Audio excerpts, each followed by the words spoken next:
Tapos kayo, yan, ano yan? Huwag lang iba kasi yung dati, sabihin. Sir, ako po pala si Prince Lyle Danan ng University of Luzon ng Pangasinan. Ako si Drilon.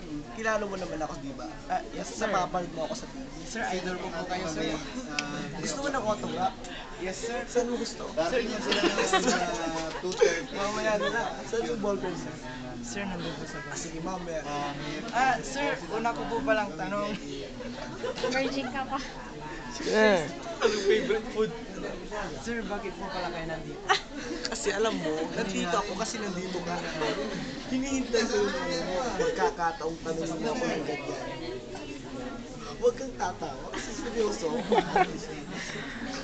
Sir, ano po ba yung ginagawa ng isang drilon sa kanyang pang-araw-araw na buhay? Ang trilon, kumakain din sa umaga.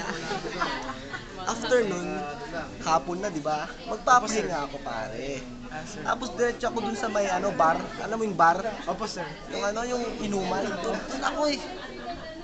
Dun ako. Kaya, yung kamay niya, pare. Sir. Macho. Sir, pwede rin po ba akong maging ganyan na macho? Pwede.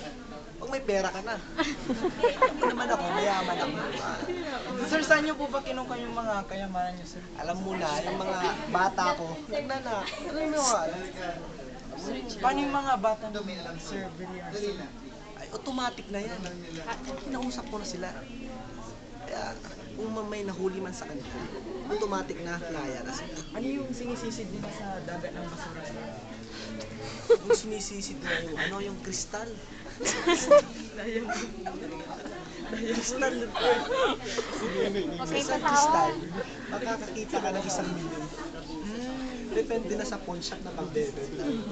Sir, yung sinasabi ni Noy na tatahaking gun, yung paliko-liko at yung diretso. Ang maganda doon, bumalik ka na lang. Pag babalik ka, sigurado ka naman sa banyo, matutulog ka lang. Kasi hindi ka pa sigurado, baka mamatay ka pa doon. Pero pag natsamban mo naman, baka naman, diretso ka na sa heaven. Sir, final question ko lang, sir. Pwede niyong maipayo sa mga kababayan natin na nagtitiwala po sa inyo, sir?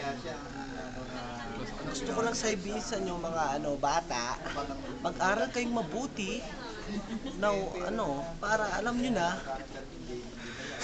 huwag kayong maging kurakot para tayo umasenso. Yun lang po, salamat. Maraming salamat, sir.